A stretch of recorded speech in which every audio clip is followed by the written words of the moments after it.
Thank you so much for the honor of being here today. It's a great opportunity for me.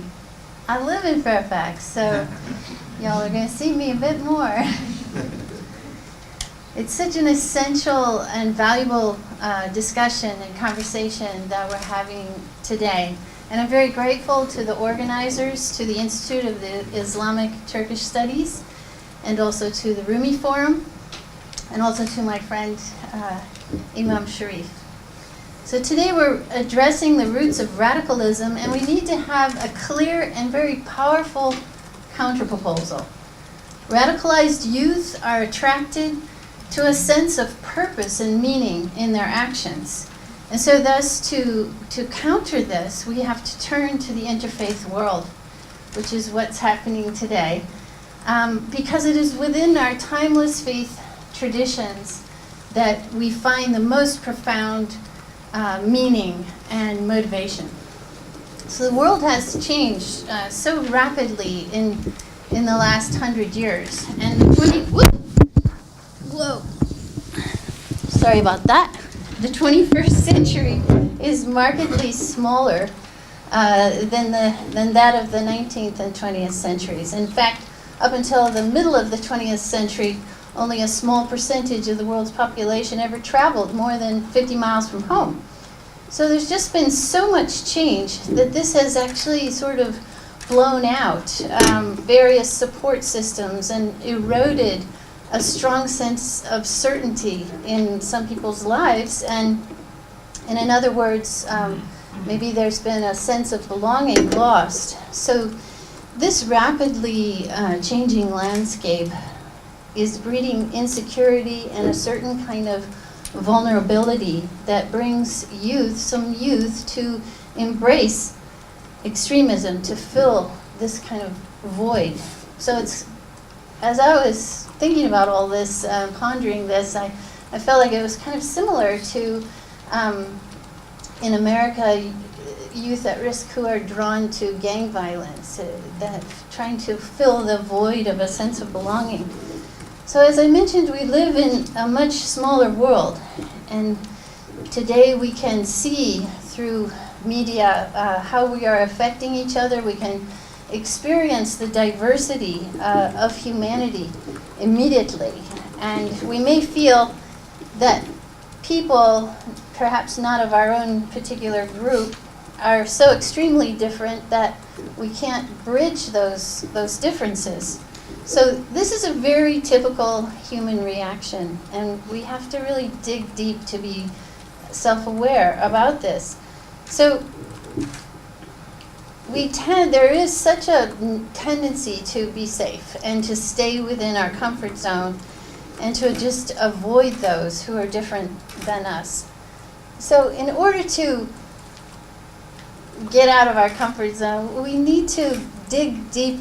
We need to drill down and touch the root of our humanity, really connect with the most common identity, which is actually our humanity, and that is rooted in universal principles that we all hold dear. All right. Global Peace Foundation has a very broad and inclusive vision. One family under God. That's the vision. One family under God. It's so simple. But actually every year that I'm working on this, I realize how incredibly profound it is. And it's very similar, I was so happy to find, very similar to the vision of the Turkish Institute. We love the created for the sake of the Creator. So beautiful. So today we need a new perspective beyond the limits of our human reactions. So let's start by asking about our own identity. Can we discover common elements, very important, essential common elements amongst us? So what happens more typically, or almost by default, is to understand or think of ourselves as a member of a group. And we ground our identity completely within that particular group. And as the rabbi said before, we can start to get into an us or them thinking. And so this sows the seeds of perceiving the other in a lesser way, or competitive, or comparing, or suspicious, fearful. So it can breed this us or them perspective. And it's just seems so easy to settle in to our own group and drink in a feeling of comfort.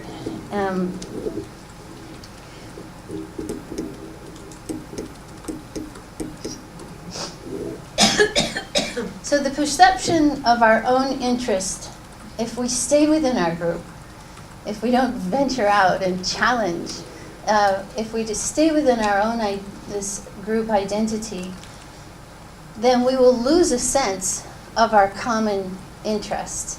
We will lose a sense of the greater good and as I say, the common interest. So this us and them, it takes place in terms of nationality, of ethnicity.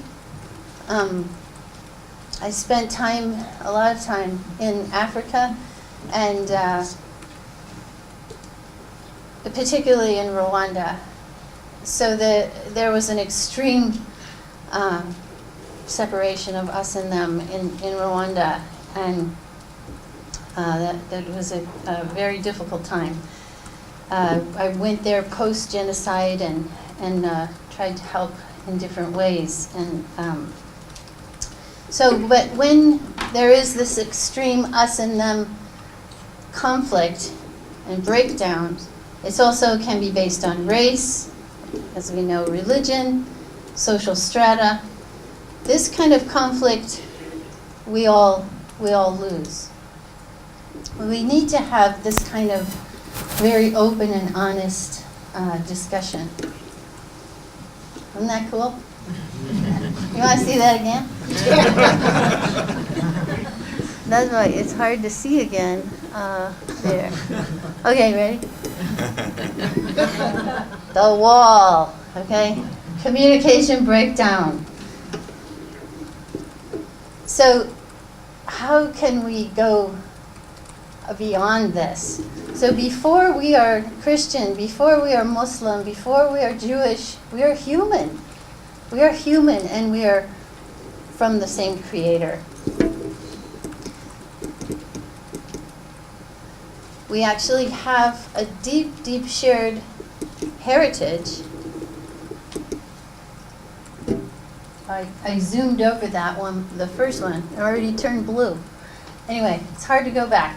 But we want to come to a point where our identities, we come to realize that our shared, essential, common humanity identity is actually more essential, is more real. It's a tough one. But as I mentioned, there are universal principles that we all hold dear, that are kind of naturally in our heart, but we don't talk about them enough. We have a spiritual nature, and we share a common origin. That sounds so simple, but it's incredibly powerful. We can build a lot upon that. Oh man, they're turning blue so fast. Each person has intrinsic value, and our rights are endowed to us by our Creator. So these points, this perspective has significant implications. In order to change our direction toward a more peaceful world, we have to engage with each other like a human family and understand that the essential reality, there is an essential reality more important than the divisions that separate us.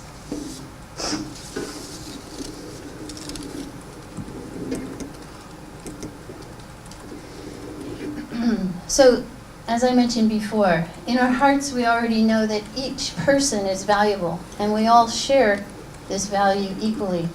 When there is a traumatic event in our world, this becomes very evident, okay? But do we have to have horrible traumatic things happen for us to have this deep burning realization. So when we look at, for example, Haiti in 2010, it was very heartening how people from all over the world came to help, right? And I know my children were calling me. They were in university, and they're like, we're quitting, we're going to Haiti. I was so proud of them. They didn't quit, but we all sent our funding, we sent our people, every kind of faith community was involved and helping. It was so heartening. And then after the earthquake had taken place and the days went by, and they were searching for people still alive, and every day that went by, there was more of an intense feeling. And do you remember this? Do you remember this boy? His name was Kiki. I mean, those men around him were from many different nations. Look at the celebration on his face. And he wouldn't come out. He was afraid to come out. He was calling for his mother. They had to get his mom to come to implore him to come out. But when he came out, look at that. Actually, there's still a clip of that online that I looked at recently. And here's these big burly rescue guys with tears just streaming down his face. Their face, sorry. Do you think that they thought, I wonder what religion he is? Should we really pull him out? It's all gone. I mean, all of that is gone. And I don't know about you, but, when I was watching that, I related to it as a mother. I know many of us here are parents. So the mother of that child, the pain that she was experiencing is the same pain that we may experience. And the joy, the celebration in being united with him is the same. So these are things that we already know in our hearts.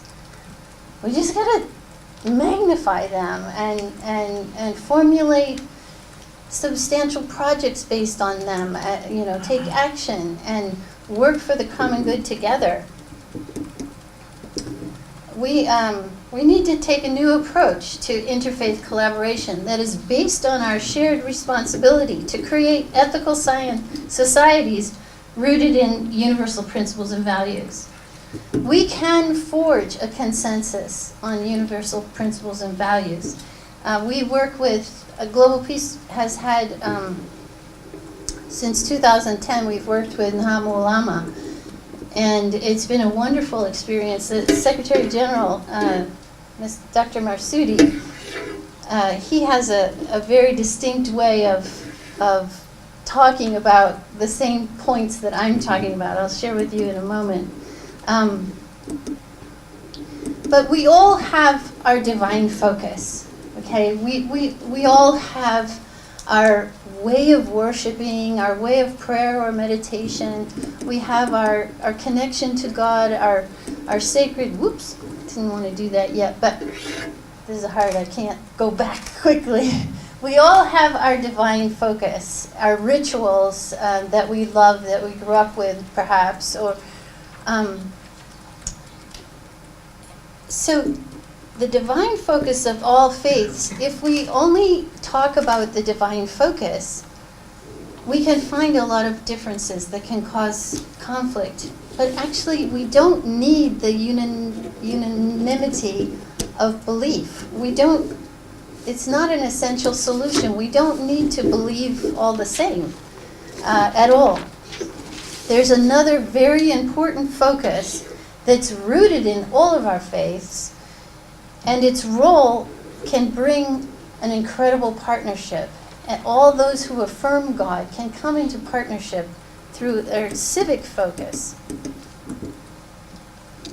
So faith traditions, we know, have they've provided moral underpinnings in our societies, as well as an impetus of compassion and service for others. So there is a part of our faith, all of our faiths, that is purely civil, and it's an expression of social conscience and rules of conduct. Dr. Masudi, as I mentioned with Enu, he talks about this as when you bring your friends over, you have tea in the public room. You don't bring them into your bedroom. So he talks about divine focus and civic focus in that sense. You know what I'm saying? So this civic focus, based on universal principles and values and shared values, is what we can work together.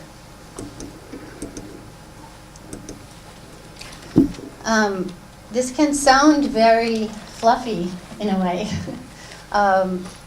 so idealistic, but nevertheless, Global Peace Foundation is really working to bring this into a reality through different projects, and one has been, we've done a lot of work in Nigeria with the One Family Under God campaign, as you can see here, and then through the work in Nigeria, there was a lot of excitement, and a lot of success came from many of these workshops, and deep relationships were made, crossing bridges and breaking down that us and them. So then we were able to, we were in 15 nations, so we're able to do some innovative things. And we brought, the man in the middle is the representative of the Grand Mufti of Nigeria. We brought him and the Archbishop, the Catholic Archbishop of Nigeria, to Ireland. The other two guys are Irish, and they had worked with, for 30 years in Cooperation Ireland, which is a nonprofit that was really at the center of resolving the troubles in Ireland. So through hard work, through teamwork, through partnership, we can really do an incredible amount of work. And I'm sure I'm about there, huh? Can I, one more thing? I just felt I wanted to share this because I was praying this morning about being here, and a memory came back. I had worked in Africa for 8 years in my in my mid-20s. Don't want to give away my age here, but and a memory came back so strongly, and I was shedding a lot of tears because it was like I was just there. It's so amazing with memory how even though a lot of time has gone by, sometimes you feel like you're still there. And I had been working with youth at a university in Africa, and talking about the uniting of the human family under God, and working with this one youth. His name was Crispin, and he was so idealistic and such a strong mind and a deep heart. And unfortunately, he went off and joined a movement for extremism, violent extremism, and because when I visited him at one point, he was gone. And amongst his things, his family gave me a poem that he had written that mentioned me, and I had no idea that I was actually sort of getting through to him, but it was such a devastating thing. I felt so bad that I had failed to really reach this youth. And so just in prayer about that this morning, I felt heartened by that now we really can build through teamwork, through partnership, through collaboration, collective impact, whatever you want to call it, by working together. I really believe that uniting together, combining our energy and our creativity, we can find this counter proposal for our youth. Thank you.